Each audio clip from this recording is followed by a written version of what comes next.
নমস্কাৰ। সাহিত্য একাডেমীৰ দ্বাৰা আয়োজিত এই বিশেষ অনুষ্ঠানত উপস্থিত থকা সকলোকে মই আন্তৰিক শ্ৰদ্ধা জ্ঞাপন কৰিছোঁ। মই পাঠ কৰিবলৈ লৈছোঁ অসমীয়া গল্প সাহিত্যৰ এগৰাকী বিশিষ্ট গল্পকাৰ মনোৰমা দাসমেধিৰ গল্পৰ বিষয়ে এটা আলোচনামূলক লেখা। মনোৰমা দাসমেধিকে মই কিয় আলোচনা কৰিবলৈ আগবাঢ়িলোঁ, তেওঁৰ গল্পৰ বিষয়ে মই কিয় আলোচনা কৰিবলৈ আগবাঢ়িলোঁ, এই কথা আশা কৰোঁ মোৰ লেখাটোৰ মাজেৰে প্ৰকাশ পাব। মোৰ লেখাটোৰ শিৰোনাম মনোৰমা দাসমেধিৰ গল্প, সৰল কথন সূক্ষ্ম বীক্ষণেৰে অনন্য গল্পকলা। সামাজিক মাধ্যমত তেওঁৰ ৰচনাৰ অংশ বা সাহিত্য চৰ্চাৰ অগ্ৰগতিৰ আভাস পোৱা নাযায়। সামাজিক মাধ্যমত দপদপাই প্ৰভুত্ব প্ৰদৰ্শন কিংবা গুৰুত্ব অৰ্জন কৰি হঠাতে বৰগছ হৈ পৰাৰ সামৰ্থ্যও তেওঁ কোনোকালে আৰ্জিব নোৱাৰিলে। অনুষ্ঠান প্ৰতিষ্ঠান, সভা সমিতি, টেলিভিছনৰ টক শ্ব'টো আমন্ত্ৰিতৰ তালিকাত তেওঁৰ নাম কদাচিতহে স্থান পায়। তেওঁৰ গল্প পঢ়ি ছপা মাধ্যম, গণমাধ্যমতো তাৎক্ষণিক প্ৰতিক্ৰিয়া বা কঠোৰ সমালোচনা লিখি দিয়াৰ উদাহৰণ বিৰল। অথচ অসমীয়া গল্প সাহিত্যৰ তেওঁ অন্যতম অনাউপেক্ষণীয় বলিষ্ঠ কণ্ঠ। নীৰৱে নিভৃতে একান্ত মনে সমাজ দায়বদ্ধতাৰে প্ৰায় প্ৰতিটোৱেই নিতুল গল্প লিখি অহা এইগৰাকী গল্পকাৰ নিঃসন্দেহে মনোৰমা দাসমেধি।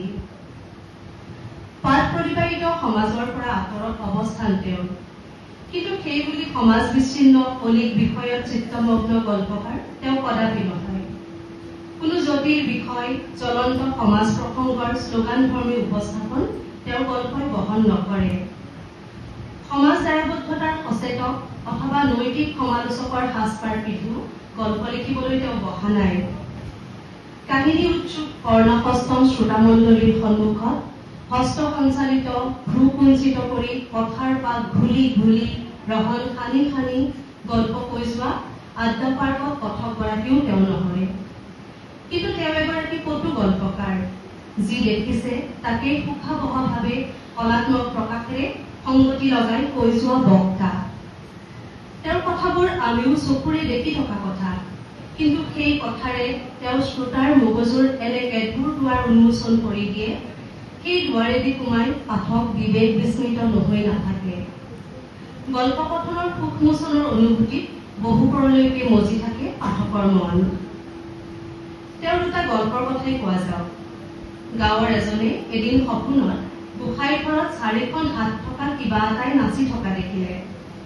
সপোনৰ ব্যাখ্যা কৰি দেৱে গোসাঁই ঘৰত বিষ্ণুৰ মূৰ্তি স্থাপন কৰোৱালে।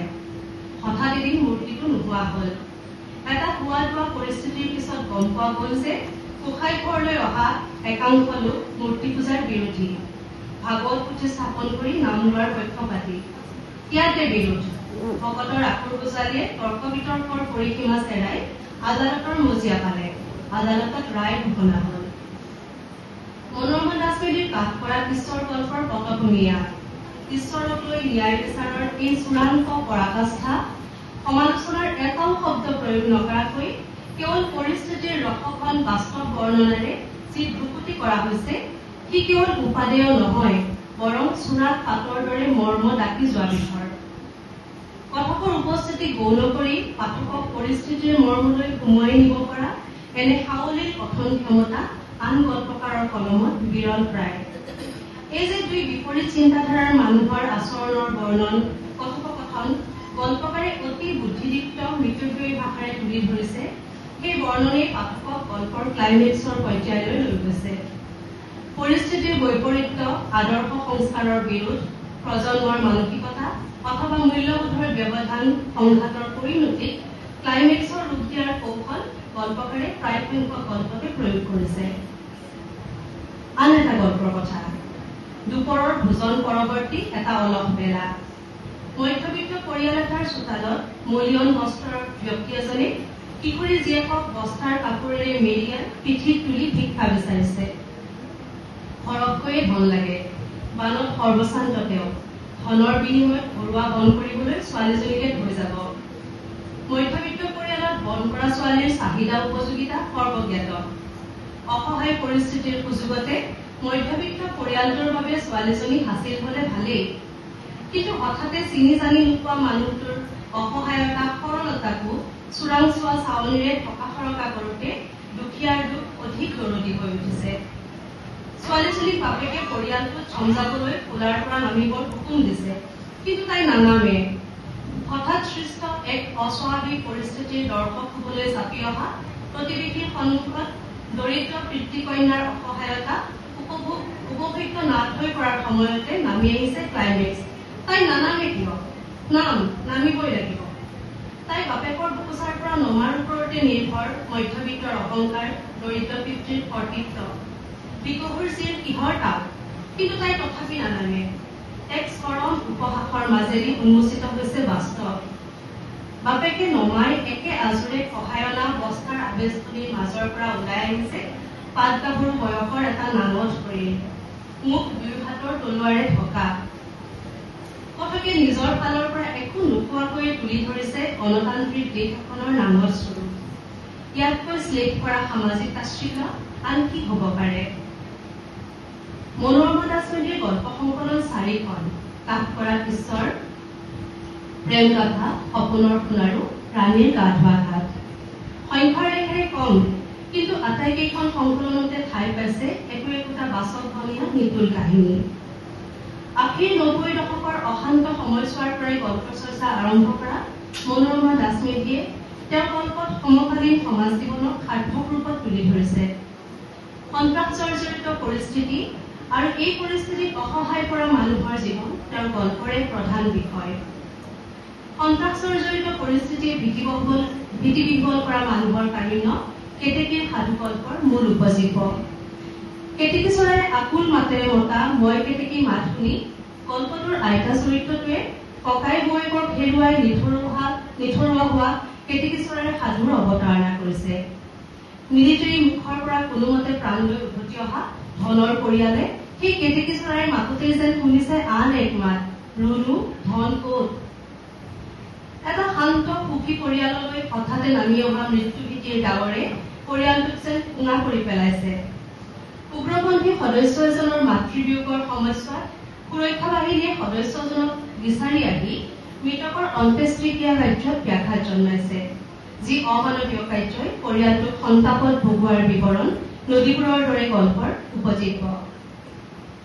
একেদৰে সত্যবোধন, বিস্ফোৰণৰ পিছত আদি গল্পটো সন্তাপৰ পৰোক্ষ প্ৰভাৱ আৰু কাৰুণ্যৰ অসহায় ছবি প্ৰকাশ কৰিছে। যি ৰাজনৈতিক অথবা অৰ্থনৈতিক কাৰণতে এনে সন্ত্ৰাস সংঘাত সংঘটিত নহওক কিয়, এনে কাৰ্যকলাপে সাধাৰণ ঘাটি খোৱা লোকক মাথো যন্ত্ৰণা দিয়ে। কেতেকীৰ সাধুত বিহুৰ বতৰত প্ৰয়োজনীয় পিঠা বনোৱাৰ পৰা যিদৰে পৰিয়ালটো বিৰত থাকিবলৈ বাধ্য হৈছে, একেদৰে বিস্ফোৰণৰ পিছত গল্পত বোমা বিস্ফোৰণৰ ফলত অভাৱগ্ৰস্ত ঘাটি খোৱা এচাম মানুহৰ হাহাকাৰ দেখিবলৈ পোৱা গৈছে। একেদৰে অশান্ত দুঃসময়ৰ এখন কেনভাছ স্বৰূপ হৈ পৰিছে দিনান্তৰ চিঠি গল্পটো। অভিশপ্ত সময় কঢ়িয়াই আনিছে অসহ্যকৰ বন্ধু। ৰেল লাইনৰ সিপাৰৰ পথাৰখনত যোৱা বছৰ মানুহ এটাক হালি খুচি মাৰি পেলাই কৈ গৈছিল কোনোবাই। পত্নীৰ মনত পৰিল, যাৰ কালি শুকান পিটনিখনত এটা এধানমান কেঁচুৱা শুই আছিল। বহু সময়ৰ মূৰত পুলিচ আহি বুটলাই অনালত দেখা গ'ল নিথৰ কেঁচুৱা ঘাঁহ বনৰ কাইটীয়া বিচনাত মৰি পৰি আছে। সন্ত্ৰাসজৰ্জৰ দুখ সময়ৰ সুৰুঙা আৰু সুযোগ লৈ স্খলিত হৈছে যুৱ সমাজো। জীৱনৰ সমান্তৰাল সদৰ্থক পথৰ বিপৰীতে কম আৰাকৰ জীৱনলৈ আকৃষ্ট হৈছে। টকা ঘটাৰ সহজ পথে প্ৰলোভিত কৰিছে। এসময়ৰ সাপ লুডু খেলৰ সংগীত জেঠাকক ধন দাবী কৰিবলৈও কুণ্ঠিত হোৱা নাই। সাপ লুডুৰ সহজ সমীকৰণে জীৱনৰ জটিলতা তুলি ধৰিছে গল্পকাৰে। গোটেইখন লুডু বৰ্ডতে সাপ আৰু সাপ। নিজৰ গুটিটো সাৱধানে বচাই বচাই আগুৱাব লাগে, হয়নে নহয়? চকলা এপাত দেখিলি বুলিয়ে যদি গুটি লৰাই দিয়ক, আগপিছ অকণো নাভাব, সাপে গিলিবই তোৰ ভাগৰ গুটিটো। গ্ৰাম্য জীৱনৰ অভাৱী ঘাটি খোৱা লোকৰ সমস্যাবহুল সংগ্ৰামী এখন জীৱন চিত্ৰ তেওঁ গল্পৰ আন এক কেন্দ্ৰীয় বিষয়। জ্যেষ্ঠ ভাতৃ পিতৃসম এই দায়বদ্ধতাৰ পৰা মুক্ত হ'ব নোৱাৰা গুণীধৰ নামৰ যুৱ চৰিত্ৰটোৰ জীৱন সংগ্ৰাম আৰু হাহাকাৰ পৰীক্ষাগাৰত গুণীধৰ গল্পৰ মাজেৰে প্ৰকাশ পাইছে। কলেজৰ পৰীক্ষাগাৰত শিক্ষাৰ্থীসকলক ভেকুলী পঁইতাচোৰা যোগান ধৰি পৰীক্ষা কৰিবলৈ সহায় কৰি দিয়া গুণীধৰৰ জীৱনটোও যে জীৱন সংগ্ৰামৰ পৰীক্ষাত অৱতীৰ্ণ অন্য এক ইতৰ প্ৰাণীলৈহে পৰ্যবেক্ষিত হৈছে। ভোক, অভাৱ, অসুখ, দায়বদ্ধতাই উন্মাদ প্ৰায় কৰি তোলা গুণীধৰৰ অৱস্থা গল্পকাৰে এনেদৰে তুলি ধৰিছে। গুণীধৰে বুকুখন পাতি দি কলে, কেঁচি আছেনে? বুকুখন ফালি চাচোন, বুজি পাবি। চি, কি আছে তোৰ বুকুত? কলিজা আছে, হাওঁফাও আছে। বুকুখন ফালি দিলেও কলিজাটো ধিপ ধিপ হৈ থাকে, চাচোন, ফালি চা। তেওঁ প্ৰেম কথাত আছে প্ৰেমৰ গল্প এটা লিখিবলৈ লৈ এজন লেখক ব্যৰ্থ হোৱাৰ কাহিনী। সমাজৰ পৰা প্ৰেম প্ৰীতিৰ দৰে মূল্যবোধবোৰ নোহোৱা হোৱাৰ পৰিপ্ৰেক্ষিতত দায়বদ্ধ লেখকজনে প্ৰেম বিষয়ক গল্প লিখিবলৈ প্ৰস্তুত হৈছে যদিও গল্প লিখিবৰ দিন ধৰি তেওঁৰ চৌপাশত এনে কিছু বিক্ষিপ্ত আৰু হিংসাত্মক ঘটনাৰ মুখামুখি হৈছে যিয়ে তেওঁক গল্পটো আধাতে সামৰিবলৈ বাধ্য কৰিছে। গল্পটো প্ৰকাশ কৰোঁতে লেখিকাই গল্পৰ কাহিনী আৰু বাস্তৱ পৰিস্থিতি এই দুটা ভাগত বিভক্ত কৰিছে যদিও দুয়োটা খণ্ডৰ মাজত সংযোগৰ দুটা লেখিকাই সুন্দৰ ৰূপত ধৰি ৰাখিছে। ঐতিহ্য আৰু আধুনিকতাৰ যুগপথ দ্বন্দ্বই ৰাণীৰ গাঁথুৱাগাত গল্পৰ কেন্দ্ৰীয় বিষয়। ঐতিহ্যৰ প্ৰতি মোহৰ বাবে হাতী কিনাৰ দৰে আচহুৱা একোটা কাম কৰিছে শিক্ষিতা বিনীতা তামুলীয়ে। অথচ জীৱনৰ স্বাভাৱিক গতিময়তাত কিছুমান ঐতিহ্যৰ এতিয়া আৰু বাস্তৱিক মূল্য নাই, এই কথা কিছু পলমকৈ হলেও তেওঁ বুজি উঠিছে। কিছু ঐতিহ্যৰ প্ৰতি অনামী সন্মোহন পুহি ৰাখিলেও প্ৰকৃততে সেয়া পুৰণি মুদ্ৰাৰ দৰে অচল, অপ্ৰয়োজনীয়। গল্পটিৰ ভূমেন বৰবৰাই হাতী গল্পটোলৈ মনত পেলায়। হাতী গল্পত পিতা পুত্ৰৰ দ্বন্দ্বই বৃদ্ধ পিতৃলৈ মানসিক সন্তাপ কঢ়িয়াই আনিছিল। আধুনিকতাৰ আগ্ৰাসনে বৃদ্ধ মনস্তত্বত যন্ত্ৰণাৰ সৃষ্টি কৰিছিল। ৰাণীৰ গাঁথুৱাগাতত সেই যন্ত্ৰণাৰ চিন মুখাম নাই, বৰং বাস্তৱিক চিন্তাৰে পৰিচালিত হৈ বিনীতা চলিহাই হাতীটো বিক্ৰী কৰি দিয়াৰ সিদ্ধান্ত লৈছে। এই সিদ্ধান্ত তেওঁৰ বাবে দুখাবহ হলেও নিৰূপায় বাস্তৱতাক মানি লোৱাটো সকলোৰে বাবে যথোচিত বুলি অনুভৱ কৰিছে। মনোৰমা দাসবিনীৰ শিকলি গল্পত পাই নাপাই উচিত অনুচিতৰ মেৰত আবদ্ধ নাৰী জীৱনৰ যি বৃত্তান্ত আগবঢ়োৱা হৈছে সেয়া পুৰুষতান্ত্ৰিক সমাজৰ নিপীড়ন হলেও তাৰ ধাৰক আৰু বাহকৰ ভূমিকা লৈ আহিছে নাৰীয়েহে। আইতাকৰ প্ৰতি সততে দায়িত্বশীল মাধনক তুলসীৰ পাত চিঙাৰ বাবে ভৰ্ৎসনা কৰিছে আইতাকেহে। দুটা ল'ৰাৰ মাক হোৱাৰ পাছত বিধৱা হোৱা মাধনক কপাল ভুকুৱাই কান্দিবলৈ কৈছে চুবুৰীয়া মহিলাইহে। কান, কপাল ভুকুৱাই কান, তোৰ কপালৰ দুখতে ডেকা মানুহটো অকালতে ঢুকাই থাকিল। কোনোবা অদৃশ্য হাতে লৌহ কঠিন বন্ধনেৰে বান্ধি ৰখা শিকলিৰ মাজত জীৱন পাত কৰা মাধনো সেই পৰম্পৰাৰ মাজতে অভ্যস্ত হৈ পৰিছে। নাতিনী আইটিৰ বেলিকাও তেওঁ একে স্থিতি লবলৈ গৈ থমকি ৰৈছে। নিজৰ সৈতে ক্ষণিক পৰ দ্বন্দ্বৰ মুখামুখি হৈ শেষত নকৈ খোলা এপাহ ফুল স্বৰূপ নাতিনীক সমাজৰ শৃংখল আঁতৰাবৰ বাবে মাধনেই সহযোগ কৰিছে। মাধনৰ স্থিতিয়ে আজিও অৰ্থহীন নীতি নিয়মৰ দাগ হৈ থকা নাৰীৰ জীৱনলৈ যেন এচাটি পোহৰ কঢ়িয়াই আনিছে। পৰিৱৰ্তন হব লাগিব নিজৰ পৰাই। নিজৰ যাতনা, সমস্যা, অধিকাৰ, স্বাধীনতা এই আটাইবোৰ দিশতে সজাগ হৈ বিবেচকৰ দায়িত্ব পালন কৰিব লাগিব নাৰীয়েই। চিতাৱস্থাৰ পৃষ্ঠপোষক হৈ কেৱল পুৰুষতন্ত্ৰক দোষাৰোপ কৰি থকাতকৈ শিকলিৰ অদৃশ্য গাঁঠিবোৰ নিজে ছিঙিবলৈ চেষ্টা কৰাটোহে আদৰণীয়। জীৱনৰ প্ৰহসন, প্ৰতাৰণা, দুৰ্ভাগ্যই বিপৰ্যস্ত কৰি তোলা জীৱনৰ কৰুণ ৰূপ তেওঁ কেইবাটাও গল্পত তুলি ধৰা হৈছে। এই দুৰ্ভাগ্য যদি কেতিয়াবা ভৰি দুখন মহাভাৰ হৈ আধা কিলোমিটাৰ বাট বুলিবলৈ অসমৰ্থ যুৱকৰ কাহিনীৰে প্ৰকাশ পাইছে, কেতিয়াবা প্ৰকাশ পাইছে সংগ্ৰামী কোনো কিশোৰে হঠাৎ পাই যোৱা বন্দুক এটাই জীৱনলৈ কঢ়িয়াই অনা অনাহুত অভিজ্ঞতাৰ কাহিনীৰে, কেতিয়াবা সংস্থাপনহীনতাই দিয়া মানসিক চাপ, আকৌ সেই দুৰ্ভাগ্যই কেতিয়াবা দুজনক পৰস্পৰ কাষ চপাই অনাৰ কাহিনীও গল্পৰ ৰূপ লৈছে। অৱশ্যে জীৱনৰ যাতনা অথবা বিড়ম্বনা তুলি ধৰিবলৈ যাওঁতেও গল্পকাৰে আৱেগিক বৰ্ণনাৰে ভাৰাক্ৰান্ত নকৰি সহজ বাকভংগীৰে আশ্ৰয় লৈছে। বিশেষকৈ আধা কিলোমিটাৰ বাটত গল্পকাৰে শাৰীৰিক যন্ত্ৰণাত পিষ্ট যুৱকৰ মানসিক জগত, হতাশা আৰু সুস্থ হৈ উঠাৰ বাবে দুৰ্বাৰ বাসনাক অত্যন্ত কলাসুলভতাৰে প্ৰকাশ কৰিছে। গল্পটোত প্ৰকাশ পোৱা ৰুগ্ন লোকৰ মানসিক অন্তৰ্দ্বন্দ্ব আৰু অসহায় অৱস্থাৰ যি বাস্তৱিক বিৱৰণ তুলি ধৰা হৈছে সেয়া অসমীয়া গল্প সাহিত্যতে বিৰল বুলি ক'ব পাৰি। মনোৰমা দাসমেধিৰ গল্পৰ বলিষ্ঠ দিশ তেওঁৰ কথন শৈলী। গল্পৰ কাহিনী চৰিত্ৰৰ উপযোগী ভাষাৰে তেওঁ গল্প একোটা পাঠকৰ ওচৰ চপাই নিয়াত সহায় কৰে। কথোপকথনৰ এক বিশেষ কৌশলেৰে তলপতীয়াকৈ বৈ থকা হাস্যৰ স্ফুৰণেৰে তেওঁ গল্প এটাক ভাস্কৰ্যৰ দৰে নিতুল ৰূপ প্ৰদান কৰে। গল্পকাৰৰ বৰ্ণনাত কৰুণ আৱেগিক্ত শব্দচয়নৰ বিপৰীতে ৰসঘন কৌতুকধৰ্মী উপস্থাপনহে প্ৰতিফলিত হয়। চিৰপৰিচিত ঘৰুৱা শব্দৰেই তেওঁ গল্প ভাষা নিৰ্মাণ কৰে। ৰাণীৰ গাঁতৰ হাতীৰ মাউতৰ মুখৰ ভাষা যিদৰে বাস্তৱিক ৰীতিমতা শূন্য, একেদৰে নুঠাকিয়া টিকা টিপা বুজিল সূতাটোত ধৰিলৈ উৎসুন লাহেকে বুলি বেমাৰী পুতেকক বৃদ্ধ মাতৃয়ে দিয়া স্নেহ মিহলি আদেশো কৃত্ৰিমতা বৰ্জিত।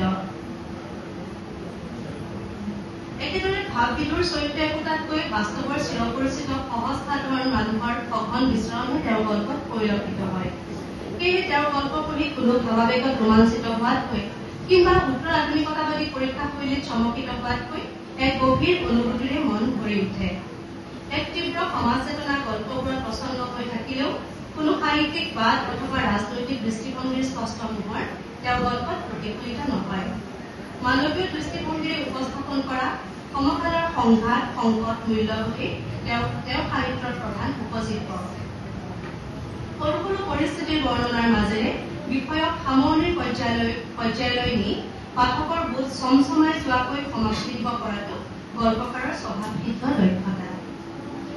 গল্পৰ সাৰ্থকতা আৰু গল্পকাৰৰ জনপ্ৰিয়তা দুয়োটা সুকীয়া কথা।